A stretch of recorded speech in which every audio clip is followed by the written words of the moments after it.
Doctor గారు, గిలియన్ bar syndrome అంటే ఏమిటి?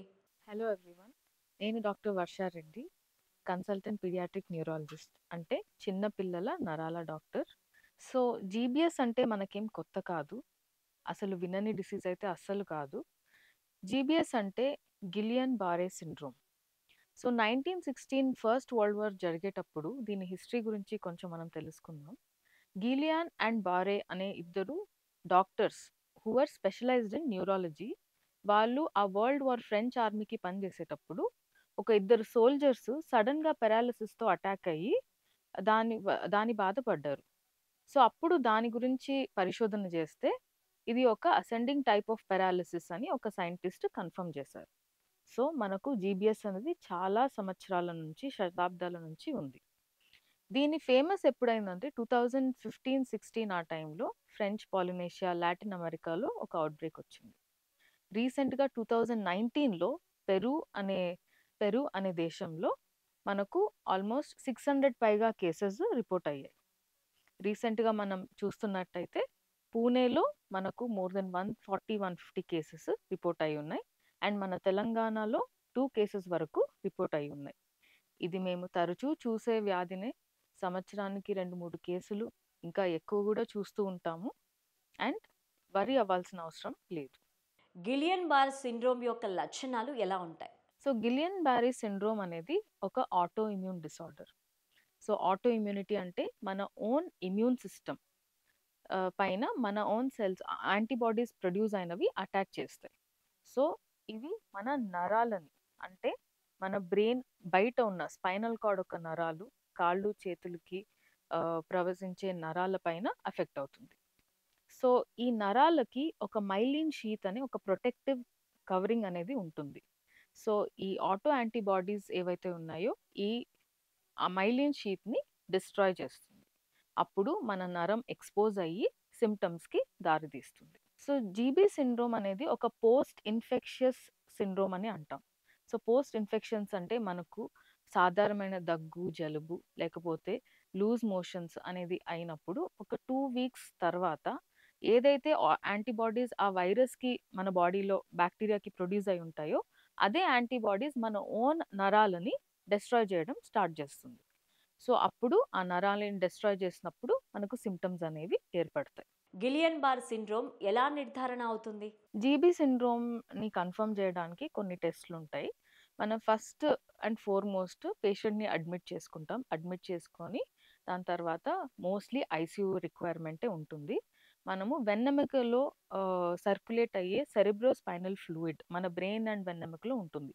ఆ సెరిబ్రోస్పైనల్ ఫ్లూయిడ్ని వెన్నెముక ద్వారా మనం కొంచెం ఎంఎల్ డ్రైన్ చేసి ఆ సెరిబ్రోస్పైనల్ ఫ్లూయిడ్ని టెస్ట్కి పంపిస్తాం.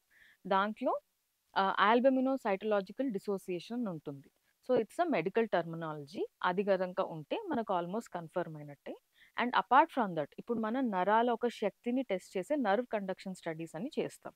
సో ఇది all over the body wherever, అంటే మన కాళ్ళు చేతులు దగ్గర నరాలని టెస్ట్ చేసి దాని ఎలక్ట్రికల్ సిగ్నల్స్ ఎలా పోతున్నాయి, దాని స్పీడ్ ఎలా ఉంది, దాని కండక్షన్ ఎలా ఉంది అని చూసి దాని స్ట్రెంగ్త్ ఎలా ఉంది అని చూస్తే మనకు దాంట్లో కూడా సబ్ టైప్స్ ఉంటాయి. అంటే ఎంత సివియర్గా ఆ నరాలు ఎఫెక్ట్ ఉన్నాయి, ఏ నరాలు ఎఫెక్ట్ ఉన్నాయి, 2 సైడ్లు ఈక్వల్గా ఎఫెక్ట్ ఉన్నాయా, all over the body effect అయిందా అనేది కన్ఫర్మేషన్ అవుతుంది.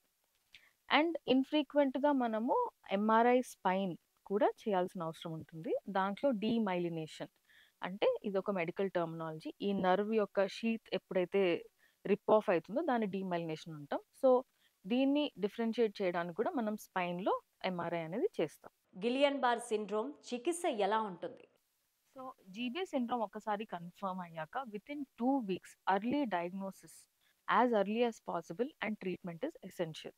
సో 2 వీక్స్ లోపు మనము 2 టైప్స్ ఆఫ్ మొడాలిటీస్ ఉంటాయి ట్రీట్మెంట్కి. ఐవీఐజీ, ఇంట్రావీనస్ ఇమ్యునోగ్లోబులిన్స్ని వాడతాం. ఇది బయట నుంచి మనం యాంటీబాడీస్ని పంపించి మనం ఇమ్యూనిటీని పెంచుకుంటాం. నెక్స్ట్ థింగ్ వచ్చేసి ప్లాస్మా ఫెరెసిస్. సో ఆ డిస్ట్రాయ్ చేసే యాంటీబాడీస్ని కూడా తీయడానికి ట్రై చేస్తాం. ఈ ట్రీట్మెంట్ 3 to 5 డేస్ వరకు జరుగుతుంది. గిలియన్ బార్ సిండ్రోమ్ ఎంతకాలం ఉంటుంది డాక్టర్ గారు? సో జీబీ సిండ్రోమ్ అనేది యూజువలీ ఆన్సెట్ అయ్యాక ఒక 2 వీక్స్ వరకు పీక్ ఉంటుంది. 2 to 4 వీక్స్ తర్వాత మనకు 6 వీక్స్ నుంచి రికవరీ అనేది స్టార్ట్ అవుతుంది. సో ఆ రికవరీ 6 months కావచ్చు, 1 year కూడా కావచ్చు. చాలా మందికి most common 90% complete recovery, complete resolution of the symptoms అవుతాయి. కానీ మిగతా ఒక 5 to 10% మందికి ఇంకొంచెం deficits based on the severity of involvement of nerve destruction, కొంతవరకు డెఫిసిట్ మూమెంట్లోనో బ్యాలెన్స్లోనో కొన్ని తేడాలు అలాగే ఉండిపోవచ్చు. గిలియన్ బార్ సిండ్రోమ్ వల్ల వచ్చే సమస్యలేమిటి? లైక్ ఐ సెడ్, ఇది ఒక అసెండింగ్ పారాలిసిస్. సో ఫస్ట్ మనకు లోవర్ లిమ్స్, మన కాళ్ళు పాదాల నుంచి మన నడుము, మన వెన్నెముక, తర్వాత మన అప్పర్ చెస్ట్, ఫేస్, హ్యాండ్స్, ఇవన్నీ ఇలా అసెండింగ్ పారాలిసిస్ లాగా ఇన్వాల్వ్ అవుతుంది. ఇలా అయినప్పుడు మన మూత్రాశయంని కూడా అఫెక్ట్ అవుతుంది. సో ఇన్కాంటినెన్స్, యూరినరీ ఇన్కాంటినెన్స్ అంటాం. సో యూరిన్ పోవడానికి, యూరిన్ రిటెన్షన్ అయ్యే ఛాన్సెస్ ఉంటాయి. నెక్స్ట్ లంగ్స్కి ఎఫెక్ట్ అయితే, అంటే లంగ్స్కి ఎఫెక్ట్ అనడం కంటే కూడా మన లంగ్స్ బ్రీతింగ్ని మన లంగ్స్ని ఎఫెక్ట్ చేయడం కంటే మన బ్రీతింగ్కి హెల్ప్ అయ్యే మజిల్స్ని అఫెక్ట్ చేస్తుంది. సో బ్రీతింగ్ ప్రాబ్లంతో ప్రెజెంట్ అవ్వచ్చు. నెక్స్ట్ థింగ్, మన స్వాలోయింగ్, అంటే మన మింగే శక్తి, స్వాలోయింగ్, ఈ ప్రాబ్లం ఎఫెక్ట్ అయితే మనకు అప్పుడు కూడా వెంటిలేటర్ అవకాశం ఉంటుంది. నెక్స్ట్ థింగ్ వచ్చేసి మన ఫేషియల్ నర్వ్ ఎఫెక్ట్ అయినప్పుడు మనకు మూతి ఒక్క దగ్గర, నోరు ఒక్క దగ్గర క్రాస్గా వెళ్ళడం, కళ్ళు ఓపెన్ చేయలేకపోవడం ఆర్ క్లోజ్ చేయలేకపోవడం, దెన్ కంటి చూపు డబల్గా కనిపించడం, ఈ కంటి బాల్ మూమెంట్స్ కూడా రిస్ట్రిక్ట్ అయిపోవడం అనేది జరుగుతుంది. చిన్న పిల్లల్లో గిలియన్ బార్ సిండ్రోమ్ లక్షణాలు ఎలా గుర్తించాలి? సో చిన్న పిల్లల్లో ఏదంటే వాళ్ళు నార్మల్గా ఆడుకుంటూ కింద పడుతూ ఉంటారు. సో పేరెంట్స్ ఎప్పుడైతే ఏమనుకుంటారు, మేబీ కింద పడ్డాడేమో అందుకే లేవట్లేదేమో, సో నడుస్తూ నడుస్తూ కింద పడిపోవడం, అండ్ అది ప్రోగ్రెస్ అవుతుంది. నార్మల్గా కింద పడితే పిల్లలు ఫ్యూ అవర్స్ రెస్ట్ తర్వాత లేసి మరీ ఆడుకుంటారు. ఇది ఎప్పుడైతే కింద పడ్డాక ప్రోగ్రెసివ్గా ఆ పెరాలిసిస్ అనేది ఇంక్రీజ్ అవుతుంది. సో నడుస్తూ నడుస్తూ పిల్లలు కింద పడిపోవడం, కూర్చొని లేవలేకపోవడం, పడుకున్నా కూడా కూర్చోలేకపోవడం, ఒక సైడ్ నుంచి ఇంకో సైడ్ తిరగలేకపోవడం, కంప్లీట్ బెడ్ రిడన్ అయిపోతారు. ఓకే, సో ఇలా ఎప్పుడైతే ప్రోగ్రెసివ్ పెరాలిసిస్ వస్తుందో ఇది మనకు చాలా అలార్మింగ్. దాంతోపాటు చాలా పెయిన్ ఉంటుంది, కాళ్ళ నొప్పులు, పట్టుకొని పిల్లలు ఏడుస్తారు కాళ్ళు నొప్పి అని. So it is not due to fall, అంటే కింద పడినందు వచ్చినది కాదు. ఎప్పుడైతే సిమ్టమ్స్ కంప్లీట్గా ప్రోగ్రెస్ అయ్యి పేషెంట్ రికవర్ కాలేదంటే అది పెరాలిసిస్ అని మనం అర్థం చేసుకోవాలి. వారికి ఎటువంటి జాగ్రత్తలు తీసుకోవాలి?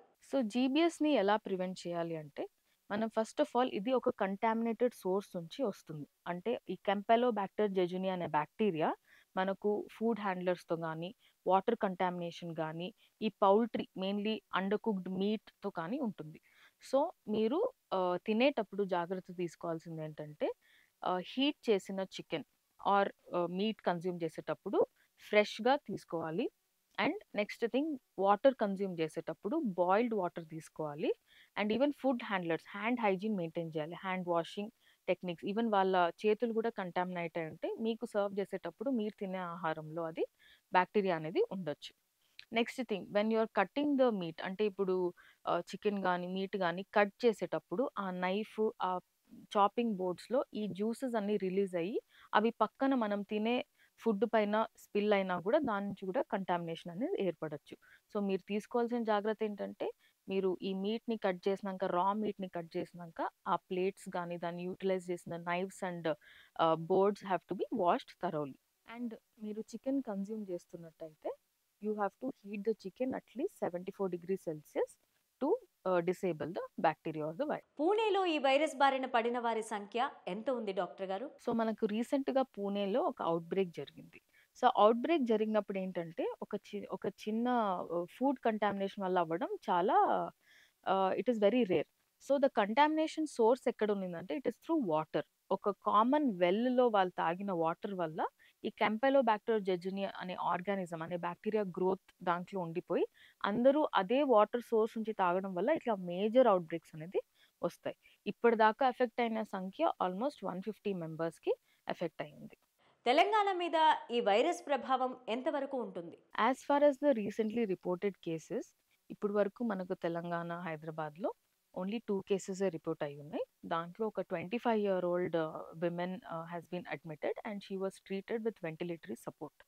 సో ఫార్ మనం జాగ్రత్తలు తీసుకుంటే ఇది మనకు ఎఫెక్ట్ అయ్యేది చాలా చాలా తక్కువ. అండ్ ఇంకా ఫ్రెష్ కేసెస్ ఏవి రిపోర్ట్ అవ్వలేదు. గిలియన్ బార్ సిండ్రోమ్ ఏ ఏజ్ వారికి వచ్చే ఛాన్స్ ఎక్కువగా ఉంటుంది డాక్టర్ గారు? జీబీ సిండ్రోమ్ అనేది ఒక పోస్ట్ ఇన్ఫెక్షస్ సిండ్రోమ్ కాబట్టి ఇది ఏ ఏజ్ వాళ్ళకైనా పసిపిల్లలు ఇన్ఫెంట్స్ నుంచి ఓల్డ్ ఏజ్ వరకు కూడా ఎఫెక్ట్ అవుతుంది. మోస్ట్ కామన్లీ చిన్నపిల్లల నుంచి ఒక 30-50 ఇయర్స్ వాళ్ళకి అండ్ ఓల్డర్ ఏజ్ గ్రూప్స్ వాళ్ళకి equally we see the cases. Doctor గారు, ఈ వైరస్ నరాల మీద ప్రభావం చూపుతుందా? సో జీబీ సిండ్రోమ్ అనేది it is going to affect your nervous system which is the peripheral nervous system. అంటే మన బ్రెయిన్ బయట ఉన్న నర్వస్ సిస్టమ్, మన స్పైనల్ కార్డ్ అండ్ ఈ నరాలు మన కాళ్ళు చేతుల మజిల్స్కి ఏవైతే సప్లై చేస్తాయో దీన్ని పెరిఫెరల్ నర్వస్ సిస్టమ్ అంటాము. దీన్ని సప్లై చేస్తాయి. అదేగాక మన బ్లడ్ ప్రెషర్ని, మన హార్ట్ రేట్ని కంట్రోల్ చేసేది, మన టెంపరేచర్ కంట్రోల్ చేసే సిస్టమ్ని కూడా ఎఫెక్ట్ అవుతుంది. సో చాలా సివియర్ కేసెస్లో మనకు BP fluctuations plus temperature fluctuations కూడా ఉండే అవకాశం ఉంటుంది. జీబీ సిండ్రోమ్తో మీరు డయాగ్నోజ్ అయ్యి కంప్లీట్ ట్రీట్మెంట్ అయ్యి మీరు డిశ్చార్జ్ అయ్యి ఇంటికి వెళ్ళిపోయాక first of all physiotherapy and occupational therapy is the mainstay of treatment. అంటే మనకు వచ్చిన పారాలిసిస్, మన వీక్ మజిల్స్ని మళ్ళీ మనము స్ట్రెంగ్తన్ చేసుకోవాలి. సో ఫిజియోథెరపీ డైలీ అవసరం ఉంటుంది for almost a period of 6 months. And occupational therapy మీ బ్యాలెన్స్ ఇష్యూస్ కానీ, మీ హ్యాండ్ ఐ కోఆర్డినేషన్స్, మీ ఫింగర్ గ్రిప్స్ ఇవన్నీ లాస్ అయిపోయి ఉంటాయి. So rehabilitation is the mainstay of treatment for G B syndrome. One message for all the viewers is that భయపడకండి, ఇది మనకు తెలిసిన జబ్బే, దీనికి ట్రీట్మెంట్ ఉంది. అర్లీగా డయాగ్నోస్ చేస్తే complete recovery is possible. Very rarely మనకు కాంప్లికేషన్స్ అనేది జరిగితే దాన్ని కూడా మనము ట్రీట్ చేయొచ్చు. And ICU requirement, ventilatory support అయితే నెసెసరీ ఉంటుంది. సో మీకు చెప్పిన జాగ్రత్తలు, బాయిల్డ్ వాటర్ తీసుకోవడం, రా మీట్ కన్జ్యూమ్ చేయకుండా మీట్ని హీట్ చేసి ఫ్రెష్గా ఫుడ్ తీసుకోవడం, ఈ జాగ్రత్తలు తీసుకుంటే మనం జీబీ సిండ్రోమ్ నుంచి దూరంగా ఉండే అవకాశం ఉంది.